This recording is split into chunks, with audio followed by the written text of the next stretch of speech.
Hello, welcome to the business of e-commerce. I'm your host, Charles Plesky. This is episode 3, and today I'd like to talk a little bit about what I call hybrid dropshipping. So first, what exactly is hybrid dropshipping? And then we'll go into how is it used, who uses it, why it's useful, that sort of thing. So first, what is it? This isn't a term that we commonly see around. A lot of folks are using it, but nobody really has put a great label on it. I've personally called it hybrid dropshipping. I've seen other folks have different kind of names for it, but that's just something I've come up with. What it actually is if we rewind a few years ago, everyone was taking physical inventory. That was the big thing. That's how everyone kind of did retail. Along came dropshipping. It became popular. At that point, people started going all in the other direction, all dropshipping, no taking physical possession of merchandise anymore. So then everyone was just using the manufacturers essentially as their warehouse. Distributors, that was their warehouse at that point. Nobody ran their own internal warehouse. Past few years, what I've seen become more popular is this approach called hybrid dropshipping, where retailers are taking physical possession of some inventory, but not all. So, where it's being used a lot is when there's a lot of SKUs, a lot of parts, a lot of that sort of thing, where it makes sense to have, let's say, a catalog of 100,000 SKUs.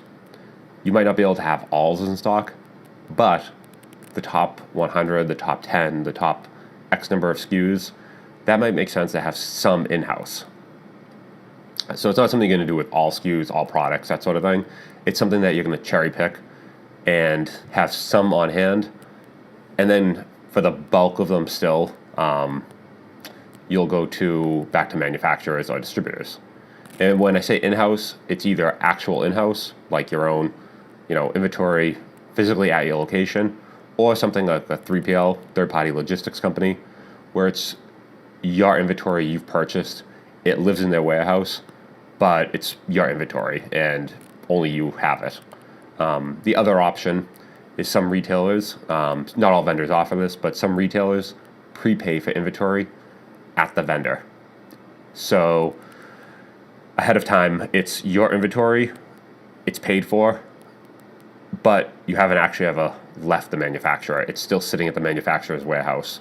So this is your inventory. You can then, no one else is going to be touching this.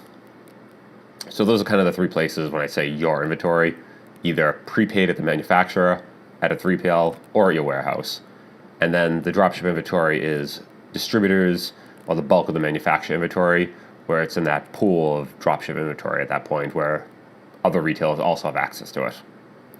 So we see this a lot in, let's say, auto parts, a lot of parts type of thing, let's say, where you might have your top 10 SKUs, top 50, top 100, but also 500,000 SKUs back at the manufacturer.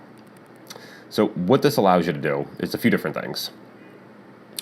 First, because you have your popular SKUs in stock, you're able to first ship them a lot faster in some cases than the manufacturer. Second, there's a lot of folks out there that are dropshipping. Some people, that's all of their business. So if you just pick, these SKUs, these 20 SKUs you're going to go after, those then, once they go out of stock with the distributors, you might be one of the few people left with those SKUs in stock. So that allows you to essentially make the market and be the only game in town for those particular products for a short time. And this even goes for, they could be selling on a marketplace, they could be selling Amazon, that sort of thing, and they do go out of stock from time to time. So if you're the only one left with product on hand, all those sales, 100% of them, will start going to you. So this doesn't make sense for all products, but it's kind of up to you as a retailer to pick and choose and merchandise the correct products that you want to have in stock that make sense for your business. Whether that's some sort of high-priced replacement part that always goes. The manufacturers a lot of times don't have a lot of those on hand, so they might keep, a small quantity, but they do go out of stock often. And if that's something you've noticed over time, it might make sense to start bringing those in-house. Another great use for this is returns.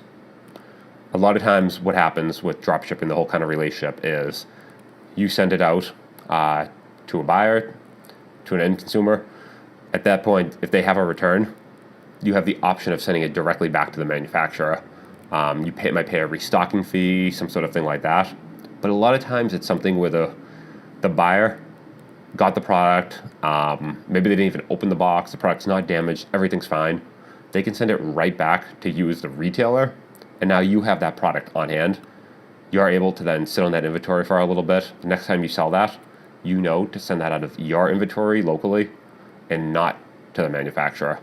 So that avoids paying restocking fees, anything like that. Unless the products are damaged, it's just as easy to sell them from your location as going to manufacturer. You can have some basic label printing software, something like a ShipStation or similar, one of those type of local label printing, where then you're able to generate labels, do kind of all the packaging at your inventory at your location, and do it that way versus having the manufacturer do it. Also, if you're going with a 3PL or something like that, they do this all for you, so that's really nice as well. And the other thing is, when you start competing over popular items, it's really up to you to understand what's in stock, what's out of stock, what goes out of stock often. And if you see products that are going out of stock often but are popular, you might be able to capitalize on that very easily using this approach. So it just allows you, ahead of time, you might be able to purchase, 20 units even, 10 units, just to see a small test run, bring them in-house, or the very easy way of doing this, like we're saying, are returns. You don't even have to pre-purchase them. You've already paid for them. You're essentially, instead of getting that money back, just going to have to kind of keep that in limbo for a little while, but you're not going to pay restocking fees. So in the long run, you might actually make more doing this method. So it's a really great approach. We don't see it talked about too much, kind of in blogs, in the news, that sort of thing. So I've kind of put this term hybrid dropshipping. Hopefully that's useful to some folks. I know, talking to retailers kind of through my own personal experience, even when I was an online retailer, I did some of this. I know a lot of retailers do it, but nobody really kind of sells this approach, because I don't think there's nothing, it doesn't benefit anyone except for the retailer, so nobody's really talking about it and trying to push it. But it's a really great approach, and if it's something that you can utilize in your business, it's something just to think about and maybe just dip a toe in the water, do a little at a time, start to get a feel for it. And it could be something really great that over time, you might start with 4 or 5 SKUs, and over time you might have a small local warehouse or a 3PL where you have 50, 100, 1,000. You have your own stock that you bring locally. And the more of that you do, the easier it is to start bringing stock in and start really filling those items.